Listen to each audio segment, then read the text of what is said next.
Hey everyone, welcome to another painting process video. This time around I'll be showcasing my Paige artwork from Deadlock. As you would imagine, I am deep into Marvel Rivals and Deadlock currently, so pardon me if I'm showcasing a bit too many of these types of artwork. Now for this video I'm going to be discussing a habit that I find a lot of artists fall into, but it's not what you think as well. What you may be thinking is artist block, which is going to be something I'll be talking about in a future video, but it's not really that, because artist block, as you would imagine, is a lack of motivation or inspiration for the artist. That is a separate issue that I find most professionals don't really have anymore, because obviously they have to do their work regardless. However, there is this one habit that I find to even happen for me occasionally, and it's the idea of analysis paralysis. To put it simply, analysis paralysis is something where you're planning too much before putting pen on paper. You're striving to be too perfect, you're getting too many references and research, and you're just trying way too hard in order to have something going, have a plan before you put the pen on paper or your tablet. This is of course an extension of my trying too hard video that you can watch in my channel. Oddly enough, analysis paralysis is sort of like the opposite of artist block, where you have so much inspiration, you're researching so many references that you're over analyzing your work before you even start anything. This is in particular pretty prominent with professionals, because if you've ever done any big gigs and contracts, the pressure to be perfect for your clients can really hold you back. In fact, I get starstruck with some of my clients as well, and it almost always makes me do worse work than if I were just to not try so hard and just do what I do every day. Now, you may have already thought of some solutions that I will be suggesting here, but I'll iterate them to you. Number one, deadlines. Clients are probably just going to give you a deadline anyway, so you're going to have to work within a time frame. So trying to overanalyze and trying to research too much is not going to help anybody. Giving yourself limitations on time is going to help immensely in getting you to work, because you have no other choice. For your own personal work, it may be tough because sometimes you just want to work on something for weeks or months on end. But I find that it's almost always better to just give yourself a hard deadline. I personally will not spend on something for more than a week at a time. Now granted, I am doing this as a full-time job, so I am putting a lot of hours per day. But even for myself, I need to put that hard limit, because otherwise it's going to feel like I'm over analyzing, over rendering things as well as I'm painting. Especially with a style like mine, where it's more impressionistic and very rough, it helps to be less analytical about it and just go with the flow. Number two, limit yourself on creativity, and that includes research. Yes, you can research for too long and too much.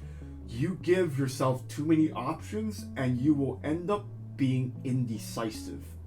Sometimes it's just best to execute your ideas, what you have first, and then see if you need to find more references later, rather than trying to hedge on every single angle, every single option early on.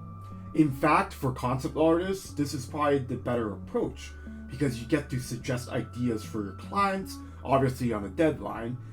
Your clients will be able to give you feedback, which will give you more ideas, which will give you more ideas on how to research and reference and to keep your mind flowing with new ideas rather than being stuck on the same options and just finicking over the same things over and over again. Your imagination can run way too wild, which will prevent you from putting your pen on paper. So you need to sometimes hold yourself back, especially if you're the type to be very imaginative. Be able to tell yourself or have people around you who can tell you to just stop and just do the work. Now, it may take a bit of practice to be able to find that perfect balance between researching too much and researching too little.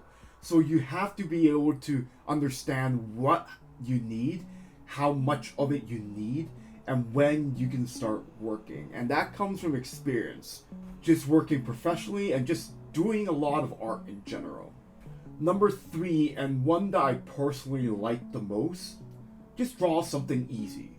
This includes something like fan art, which has established ideas and designs, so you don't have to look too deep into getting your mind working and to just draw. A lot of times when you're striving to be too perfect, it means that you might be tackling an artwork that might be a little bit too difficult, which will make you want to keep researching and keep analyzing it rather than putting your work first. Whereas I always like to draw stuff like fan art or maybe my personal characters that I already established design wise in order to just work on something. At least for myself, I would rather just draw and paint whatever than to just stare at a blank canvas any day of the week.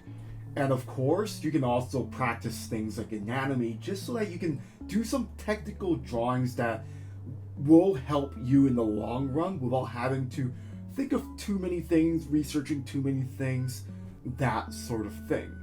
And finally, my number 4 tip is to just shut up and draw. That's something I've been taught early on, but it stuck with me to this day. Sometimes you just have to tell your brain to shut up and just draw something. What I mean by this is just if you have a piece of paper or a blank canvas on a tablet, just start drawing anything that your monkey brain tells you to draw. The longer you stare at a blank canvas, the worse it gets. So by just moving your arms, moving your hand, you will probably start to imagine things, and that'll just get things working. So you don't have to now analyze too much. Just shut up and draw. Shut your brain off and just do it. Am I going to say that's the best approach? Probably not, because you're likely going to be autopiloting something that lacks any technical foundations because you didn't get your research or references properly. However, it is a very good way to get you to start working. And like I said before, as long as you're drawing something, it's going to help you.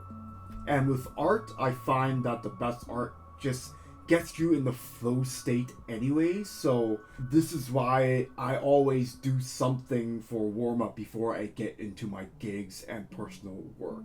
Have excuses for you to just draw, and don't let your mind wander out. Now, I do want to mention this as a final note. Don't forgo your mental health, obviously. While I do tolerate drawing a lot, mostly because this has become my job, if you really need to take a break, then just don't force yourself to draw. Now, this isn't licensed to just procrastinate and not do anything. Give yourself some rest days, however, and just give yourself, your mind, a little bit of rest. As long as you're not making excuses to not draw, then you can find your discretion and just go with what works for your art pipeline. It is great to be spontaneous, however, and for myself, I do have to tell myself to stop overanalyzing things and just draw sometimes. especially if I catch myself not drawing for prolonged periods of time. At that point, I'm going to force myself to draw. I let the chips fall and see where they land. Anyways, thank you for watching this video. This is the final piece of Paige from Deadlock. Again, like and subscribe. It really helps my channel here and helps me and supports my work. Thank you for watching, and I'll see you next time.